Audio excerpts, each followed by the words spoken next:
My fiancée falsely accused me to get me arrested. She sneered, "Have fun in jail, loser." She didn't know my one phone call was to my dad, the chief of police. He walked into the station and asked the officer, "Would you mind explaining why my son is in handcuffs?"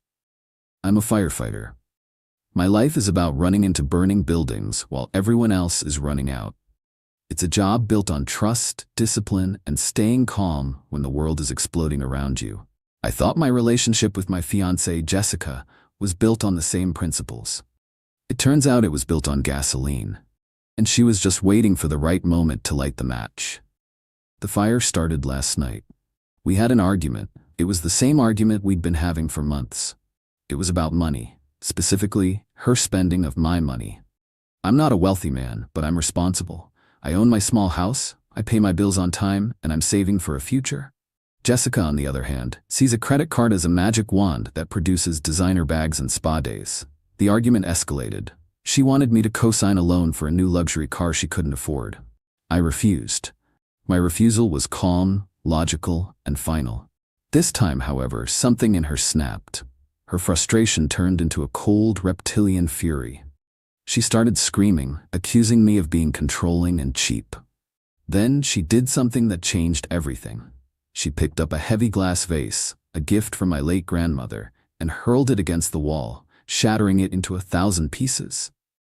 Then she looked at me, a strange, triumphant smirk on her face, and she scratched her own arm with her long fingernails, drawing a thin line of blood. "Get out of my house!" she shrieked, her voice suddenly taking on a performative, terrified tremor. "Your house?" I asked, my own voice dangerously quiet. "This is my house, Jessica." "Not for long," she hissed. Then she pulled out her phone and dialed 911. I stood there, frozen in disbelief, as I listened to her give a dispatcher a tearful, Oscar-worthy performance. She claimed I'd become violent, that I had thrown the vase at her, and that she was terrified for her life. It was a lie so audacious, so completely divorced from reality, that my brain struggled to process it. When the police arrived, 2 uniformed officers, they saw a crying, hysterical woman with a scratch on her arm and a shattered vase on the floor. They saw me, a man twice her size, standing there in stony silence. In situations like this, protocol takes over. They don't see context, they see a potential threat. They separated us, took her statement, and then they came for me. As they were putting me in handcuffs, Jessica walked onto the porch. Her tears were gone, replaced by that same cold, victorious smirk. She leaned in close as the officer was guiding me to the patrol car and whispered, so only I could hear, "Have fun in jail, loser." I didn't say a word. I just looked at her. I let her have her moment. I let her believe she had won. At the station, they put me in a small, sterile processing room. They took my shoelaces and my belt, they read me my rights, and then they told me I had the right to one phone call. Jessica's entire plan was built on one simple, arrogant assumption, that I was alone. That I was just a simple firefighter with no power, no resources, and no one to turn to. She knew I had a father who was a cop. She had met him a few times. She thought he was just some old-timer, a desk sergeant maybe, close to retirement. She had no idea who he really was. My father and I have a complicated relationship. His name is Robert Williams. My name is Matt Carter. I took my mother's maiden name when I was 18. I did it because I wanted to build my own life, on my own terms. I didn't want to live in the shadow of my father, the decorated, powerful, and sometimes intimidating chief of police for the entire metropolitan area. I picked up the phone. I didn't call a lawyer, I called my dad. Update 1. The hour I spent in that holding cell felt like a lifetime. It was a cold, concrete box that smelled of bleach and regret. I wasn't scared. I was a firefighter. I've been in far more dangerous places. But I felt a profound sense of violation. Jessica hadn't just lied. She had used the very system my father had dedicated his life to as a weapon against me. I heard the heavy steel door at the end of the hallway buzz open. I heard footsteps, firm and purposeful, coming down the corridor. They didn't sound like the shuffling steps of a public defender. They sounded like authority.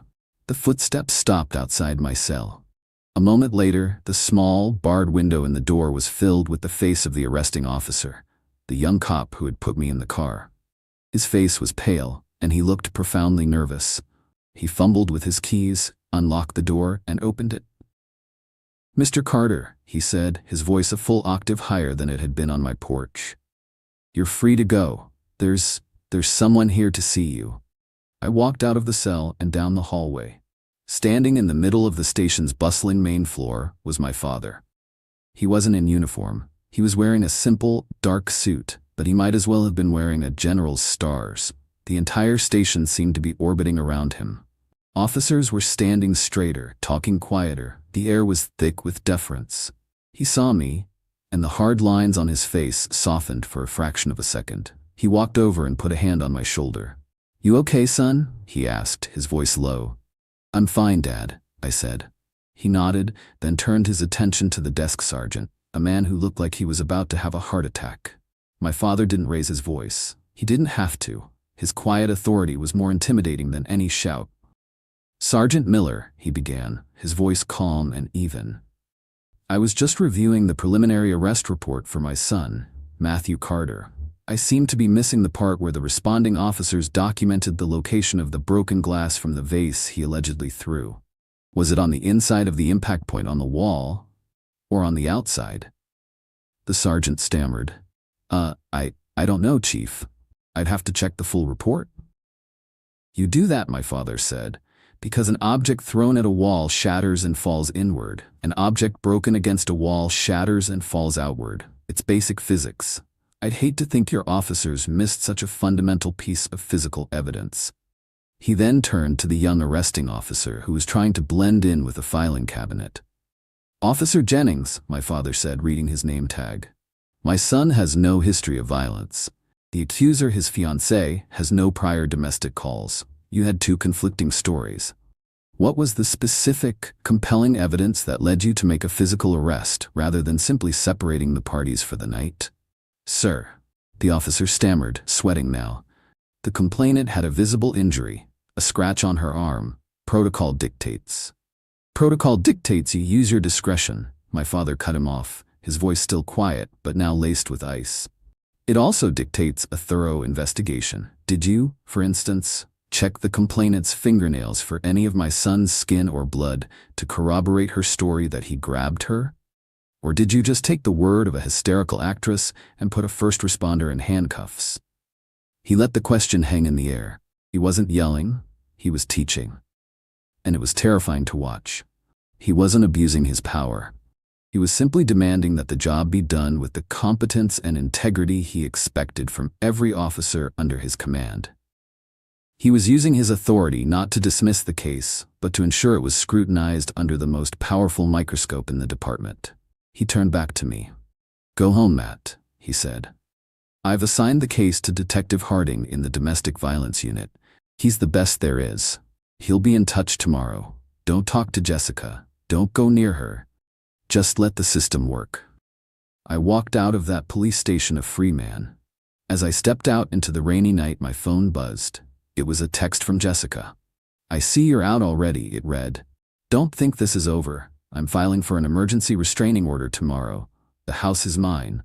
You'll never set foot in it again." I didn't reply. I just got in my car and drove. But I wasn't going home. Not yet. I was going to my lawyer's office. Jessica thought this was a domestic dispute. She had no idea it was about to become a war. Update 2. The days following my release were a whirlwind of strategic, decisive action. Jessica thought she had the upper hand. She thought she was driving the narrative. She had no idea that while she was planning her next move, my father's quiet intervention had already turned the entire chessboard around. The first thing I did was meet with my lawyer. I explained the entire situation, including my father's involvement. My lawyer, a sharp, pragmatic man, immediately understood the new landscape. "This changes everything," he said. Her leverage was the threat of a messy, public, criminal charge. That leverage is now gone. We can go on the offensive. He immediately filed an emergency counterpetition in family court. We didn't just deny her allegations, we accused her of malicious prosecution and abuse of process. We attached a sworn affidavit from me detailing the true events of that night, including the fact that she had smashed the vase herself. We requested that the court deny her request for a restraining order and instead grant one to me, making me the sole resident of my own house while the legal process played out. While the lawyers were handling the paperwork, Detective Harding began his investigation. Harding was a legend in the department, a quiet, methodical man who could smell a lie from a mile away. He didn't just re-interview Jessica, he dismantled her story piece by piece. He started with the physical evidence. Just as my father had predicted, the crime scene photos clearly showed that the majority of the glass from the shattered vase was on the floor outside the point of impact on the wall, consistent with it being smashed against the wall, not thrown at it. Next, he examined the injury. The scratch on her arm was thin and clean, exactly like a self-inflicted wound from a fingernail. There was no bruising, no sign of a struggle. He also, as my father had suggested, got a warrant to check her phone records. He found a series of texts from the week leading up to the incident. They were to her best friend. "He won't co-sign the loan. I'm so done with him. Don't worry, I have a plan. A plan to get everything I deserve. If he won't give me the life I want, I'll just have to take it." It was a treasure trove of premeditation. But the real nail in her coffin came from an unexpected source. My next-door neighbor, an elderly woman named Mrs. Gable. Detective Harding, being the thorough investigator he was, canvassed the neighborhood. Mrs. Gable told him that she had been sitting on her porch that evening and had heard our argument through her open window. She told the detective she heard Jessica screaming and things breaking. But then she told him something crucial. She said that after the sound of breaking glass, she heard Jessica's voice change. It went from angry screaming to a strange, theatrical crying. It didn't sound real. Mrs. Sneered, Gable told the detective. It sounded like she was practicing. The final piece of evidence was Jessica's own arrogance. Believing she was in control, she had already contacted a realtor to get an appraisal on my house. The realtor, spooked by the developing situation, contacted my lawyer and provided him with the email chain. In it, Jessica had confidently stated that she expected to have sole possession of the property within the week and wanted to list it for sale as soon as possible. The evidence against her was no longer just a suspicion. It was a mountain. It was a detailed, documented conspiracy to falsely accuse me, have me removed from my home, and then liquidate my primary asset. The family court judge, presented with our counterpetition and a preliminary summary of the police investigation, did exactly what we had hoped. He denied Jessica's request for a restraining order against me, and he granted mine against her. She was legally barred from coming within 500 feet of me or my home. The day that order was served was the day she realized she had lost. She had tried to have me thrown out of my own house. Instead, she had been legally exiled from it. Her plan hadn't just failed, it had backfired with devastating precision. She was no longer the accuser. She was now the target of a criminal investigation. Final update: it has been 4 months since my life was almost destroyed by a lie. Today, that chapter is officially and brutally closed. The legal system, when properly motivated, can be a thing of terrifying efficiency. The criminal case against Jessica moved forward with incredible speed. The district attorney's office, armed with Detective Harding's meticulous investigation, charged her with multiple offenses: filing a false police report, perjury for the lies in her sworn statement for the restraining order, and attempting to commit insurance fraud, as she had also filed a claim for the vandalism to the house. Faced with the undeniable evidence, the crime scene analysis, the text messages, Mrs. Gable's testimony, and the emails to the realtor, her lawyer knew she had no chance at trial. He advised her to take a plea deal. She pleaded guilty to the charge of filing a false police report. The other charges were dropped in exchange for her plea. She avoided jail time, but she did not avoid a consequence. She was sentenced to 2 years of probation, a significant fine, and mandatory psychological counseling. Most importantly, she now has a permanent criminal record. Her attempt to brand me as an abuser ended with her being branded a criminal. The civil proceedings were even more satisfying. Our engagement was, of course, over. I kept the ring, as it was a conditional gift, and the condition of marriage was broken by her malicious actions. I sold it and used the money to pay for my legal fees. But my lawyer wasn't done. We filed a civil suit against her for malicious prosecution, defamation, and emotional distress. We sued her for the cost of the vase she destroyed. We sued her for everything.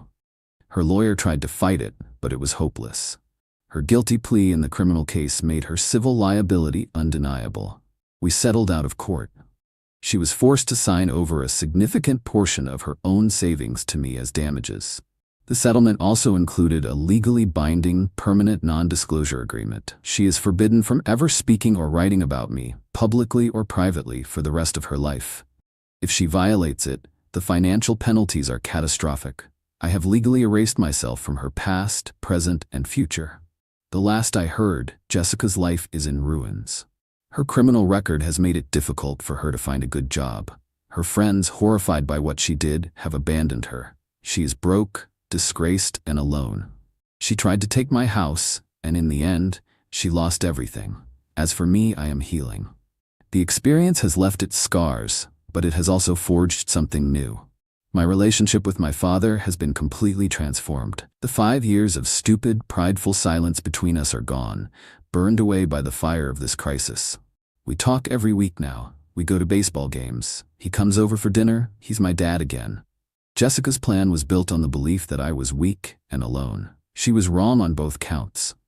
My quiet nature is not weakness. It is the discipline of a man who knows when to act and when to wait. And I was never alone. I had family, a hidden ace she never saw coming. She sneered and told me to have fun in jail. But I'm the one who is free. Free from her lies, and free to build a new life on a foundation of truth. And she is the one who is now living in a prison of her own making.